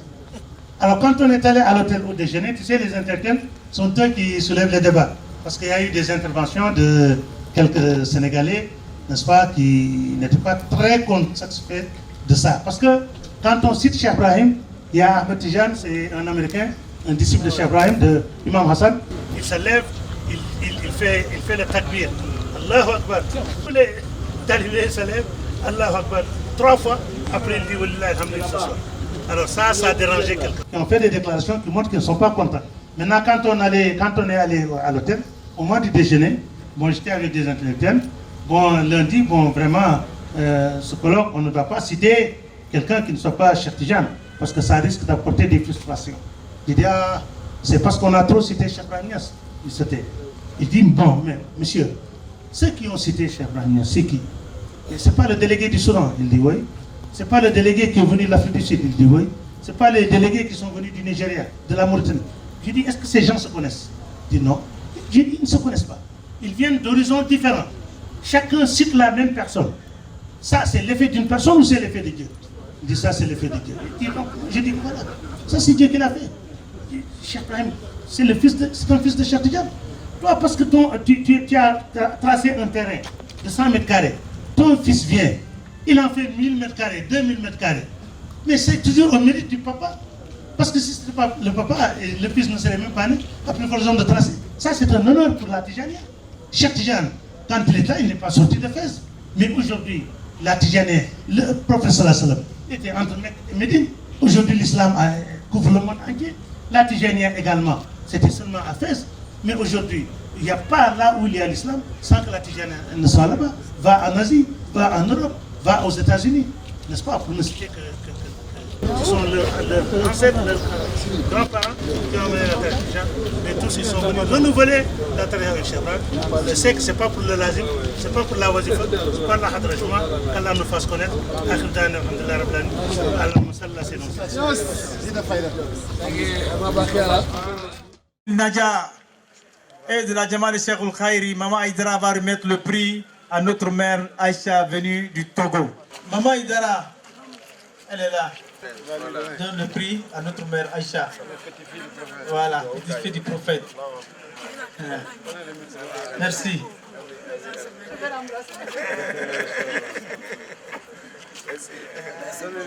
Un mot. Je suis émue et surprise que Dieu vous bénisse. Merci infiniment à notre maman qui a fait le déplacement depuis le Togo. Le deuxième prix sera remis à notre frère Abdul Karim Silla venu de la France. Celui qui, à toutes nos cérémonies, se donne le temps, n'est-ce pas, de quitter l'Europe et venir physiquement faire acte de présence à nos cérémonies. Abdul Karim Silla ici. Le prix sera remis par notre frère Joachim Sidik Abubakar. Va remettre le prix de notre frère, n'est-ce pas, Abdul Karim Silla, venu de la France. Au nom de mon cher, de mon ami de vieille date, que je nomme ici, qui s'appelle bien sûr celui qui vient de nous délivrer une communication très éloquente. En son nom, je vous donne Takbir, Takbir, Takbir.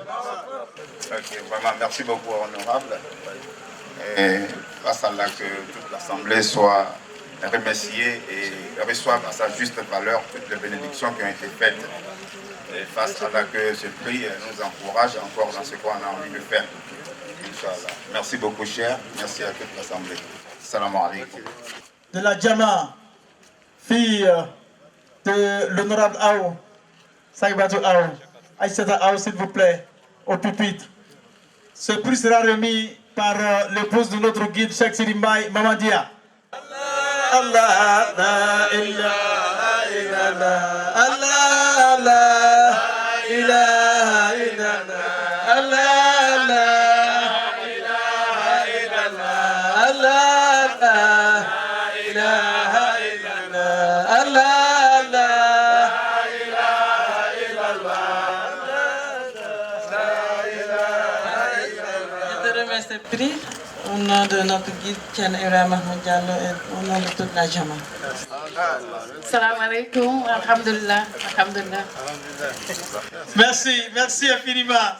Merci pour ce prix remis à notre sœur. Il reste à remettre le prix de la marraine, Madame Sissé, qui sera remis à sa sœur, Sarah Koni. Elle est là. Allah, Allah, Allah, la ilaha illallah, Allah, Allah, ilaha illallah, la Je ne pas de mots. Je suis tellement émue. C'est ma première année au Maroc. C'est ma première année. Je suis là à vous dire merci. Merci au chèque. Inch'Allah, l'année prochaine, je ferai mieux que ça. Merci.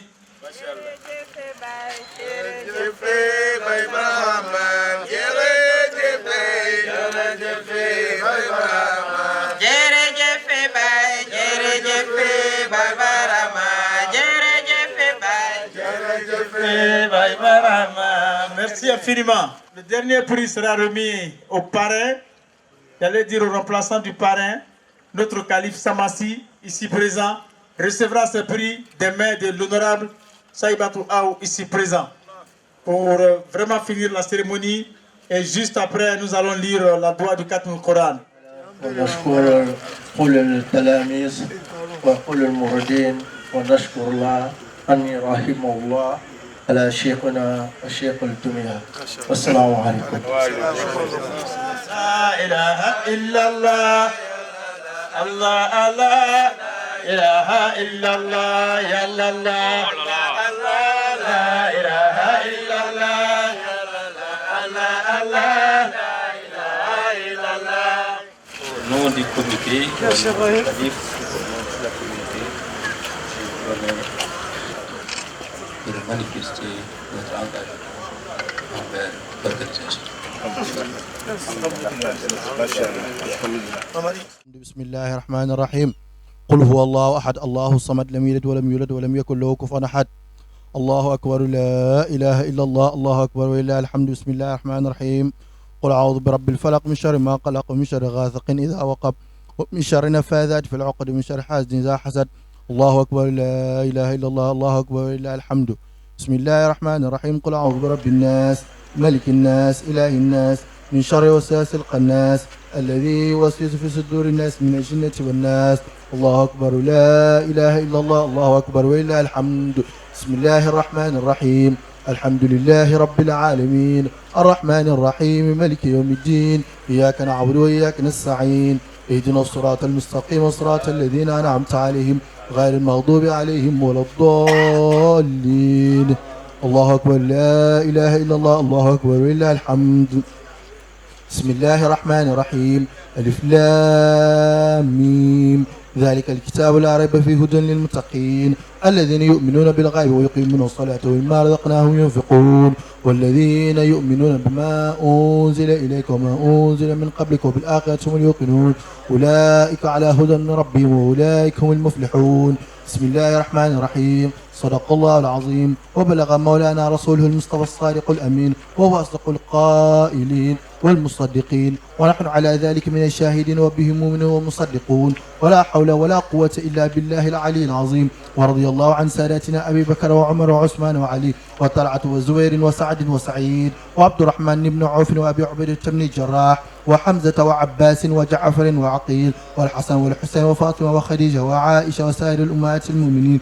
ورضي الله عن أصحاب رسول الله صلى الله عليه وسلم أجمعين وعن التابعين والتابعين لهم بإحسان إلى يوم الدين. اللهم اجعلنا يا مولانا من المحبين والتابعين لهم بإحسان إلى يوم الدين. اللهم اجعل القرآن عظيما ربيع قلوبنا اللهم نوّر به قلوبنا وقبورنا واشرح به صدورنا ويسر به أمورنا ويسر به أمورنا ويسر به أمورنا ووفقنا لما فيه رضاك عنا. اللهم اجعل القرآن عظيما أمامنا وقاعدنا إلى الجنة ولا تجعل خلفنا سائقنا إلى النار يا رب ببركة مولانا رسول الله صلى الله عليه وسلم وبركة أبو بكر وعمر وعثمان وعلي بركة سيدنا الشيخ أحمد التيجاني الشريف رضي الله تعالى عنه وبركة مولانا الحاج عبد الله وبركة شيخ الإسلام وجميع أصحابه وخلفائه نتوسل بك أن يقضينا جميع حوادنا ظاهرا وباطنا بحق فاتحة صلاة الفاتحة. فاتحة صلاة فاتحة. اللهم صل على محمد الفاتح الماء والقاتم الماء سر الأقبلاق والهادي إلى صراطك المستقيم ولا ليق قدر مدار العظيم سبحان ربك رب العزة عما يصفون والسلام على المرسلين والحمد لله رب العالمين.